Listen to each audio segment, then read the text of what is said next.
देखिए दोस्तों, यदि आप धंधा करते हुए शर्माते नहीं हैं तो आज का बिजनेस ऐसा है जिसको आप घूम फिर के भी कर सकते हैं, साथ में शॉप बना के भी कर सकते हैं। दूसरा, इस काम में उधार नहीं होती। तीसरा, अगर 1-2 लाख का स्टॉक भी रख सकते हैं तो आप प्रॉफिट कई गुना ज्यादा उठा सकते हैं। चौथा, इस बिजनेस के अंदर यदि आपका कोई प्रोडक्ट रुक भी जाता है, कोई सामान ना भी सेल होता है, तो वो आपको वैल्यू बढ़ा के ही दे के जाएगा, आपको इनकम बढ़ा के ही दे के जाएगा, भले ही वो आपका लेट बिके, यानी एक्सपायरी का कोई चक्कर नहीं। पांचवा, इस बिजनेस में आपको कंपटीशन बहुत कम देखने को मिलेगा। तो चलिए देरी ना करते हुए आज के वीडियो को शुरू करते हैं। जल्दी से वीडियो पे लाइक कर दीजिए, चैनल पे नए हैं तो सब्सक्राइब कर लीजिए।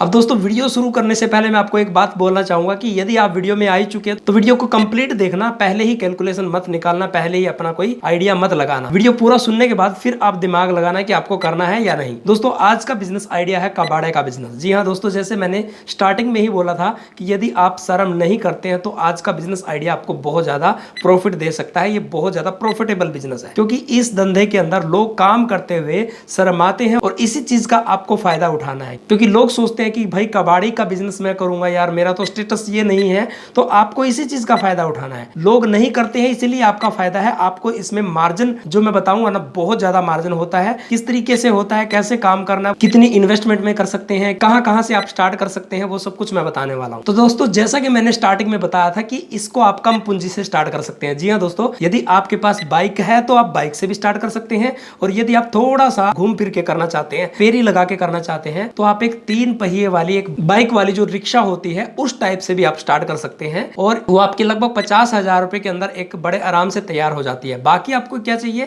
थोड़ा सा इन्वेस्टमेंट के लिए 10,000 रुपए आपकी जेब में होना चाहिए, ताकि आप कहीं पे भी घूमने जा रहे हैं तो वहां से कोई भी प्रोडक्ट उठाते हैं तो उसके तुरंत पैसे दे सके। बस यही आपके पास होना चाहिए। तो हो गया आपका 50 या 60,000 रुपए में, या मैक्सिमम आपके पास 1 लाख भी होगा तो और भी अच्छी बात है। फिर तो आप साथ में एक शॉप भी कर सकते हैं। क्यों? क्योंकि शॉप के करने से आपको बहुत सारे फायदे हैं। वहां आपका एक स्टैंड हो जाएगा, वहां से आप अपने जैसे जितने भी फेरी वाले लोग हैं उनसे कांटेक्ट करके उनका जितना भी कबाड़े का सामान होता है वो आप वहां से सही रेट के अंदर, औरों से थोड़ा सा एक्स्ट्रा रेट देके आप उनसे ले सकते हैं। उनसे मार्जिन आपने बहुत कम रखना है, लेकिन आप जो लोगों से लेते हैं वहां से आपका मार्जिन अच्छा खासा रहेगा। और यहाँ पे एक तरफा नहीं, 2 तरफा की इनकम होती है। जब आप लेते हो तब भी आप लोगों से कम प्राइस में लेते हो, जब आप बेचते हो तो उसी चीज को आप बहुत ज्यादा प्रॉफिट बढ़ा के भी बेच सकते हो। ठीक है ना? क्योंकि कई चीजें मैंने ऐसी देखी है, जैसे मैं अपना एग्जांपल दूं, एक बार हमने एक लोहे की गेट की जरूरत पड़ गई और वो लगभग 11,000 रुपए से ऊपर का बन गया। तो उस गेट को लेने के बाद पता चला कि वो जिस जगह के लिए लिया था वहां पे सेट नहीं हो रहा। तो जब उसको दिन के दिन वापस करना पड़ा, तब भी उसने बड़ी मुश्किल से उसको वापस लिया और 1,000 रुपया उसमें से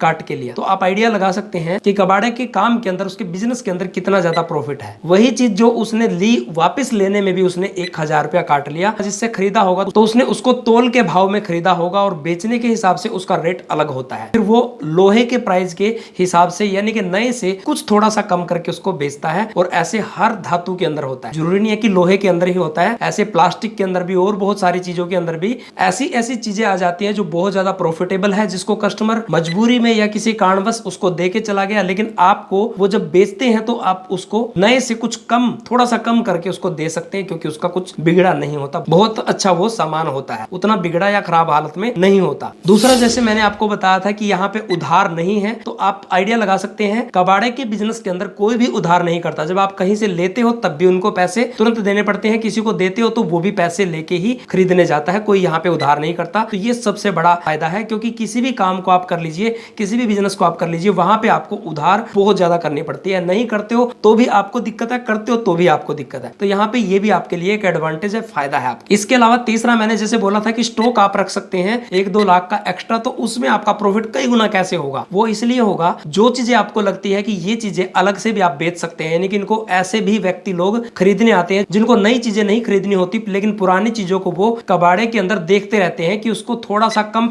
रेट में वही चीजें मिल जाए। क्योंकि बहुत सारी चीजें ऐसी होती हैं जिनका कुछ भी खराब नहीं होता, तो उसको आप लेते तो हैं तोल के भाव में या फिर उसकी कंडीशन के हिसाब से, लेकिन जब बेचते हैं तो आप उसको कई गुना ज्यादा प्रॉफिट कमा लेते हैं। तो इसलिए आप यदि ऐसी चीजों का, अच्छी चीजों का स्टॉक बना के रखते हैं, उसको अलग से सेल करते हैं, तो आप प्रॉफिट कई गुना ज्यादा भी कमा लेते हैं। लेकिन इसमें थोड़ा सा आपको 1-2 लाख रुपए की इन्वेस्टमेंट स्टॉक बनाने के लिए रखनी होती है, तो ये भी आप कर सकते हैं।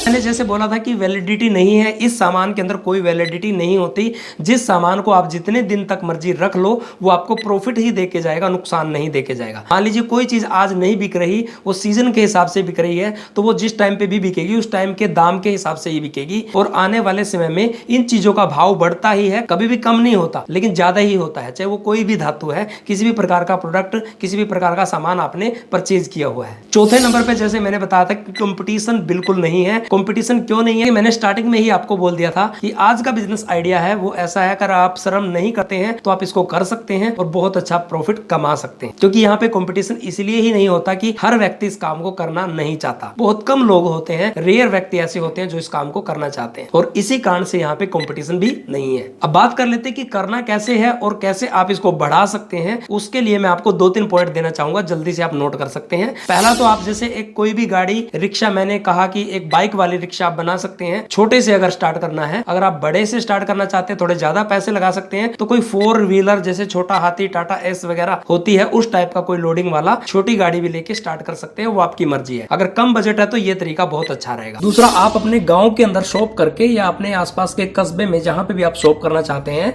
वहां पे शॉप करके अपने परिवार में से किसी और व्यक्ति को साथ में बैठा सकते हो, क्योंकि वहां से आपका एक स्टैंड बन जाएगा। और जिन व्यक्तियों को ऐसा सामान खरीदना है जो आपके पास अवेलेबल है, लेकिन वो नए में कुछ ज्यादा भाव का मिलता है और आपके पास वो थोड़ा कम में मिल सकता है, तो उस हिसाब से वो उन सामान को वहां से खरीद सकता है। तीसरा, जितने भी कस्टमर आपके पास आए उन सबका आपने मोबाइल फोन नंबर अपने फोन में भी सेव करना है और अपना नंबर उनके फोन में भी सेव करना है। इससे क्या होगा, आपका व्हाट्सएप स्टेटस उन लोगों को दिखाई देगा। तो जो भी नया सामान आपके पास, कोई नया प्रोडक्ट ऐसा आता है जिसको लोगों को नीड होती है, जरूरत होती है, और वो आपके पास कबाड़े में आ गया, तो उसको आप अच्छे खासे प्रॉफिट में कई गुना ज्यादा महंगा दे सकते हैं, क्योंकि आपने तो वो तोल के भाव में लिया हुआ होगा। बहुत सारे दोस्त वीडियो को कंप्लीट देख लेते हैं, लेकिन फिर भी वीडियो पे लाइक और सब्सक्राइब नहीं करते, तो जल्दी से वीडियो पे लाइक करके चैनल पे नए हैं तो सब्सक्राइब कर लीजिए। मिलते हैं किसी ऐसी नेक्स्ट इन्फॉर्मेशन वाली वीडियो में, तब तक के लिए धन्यवाद। जय हिंद।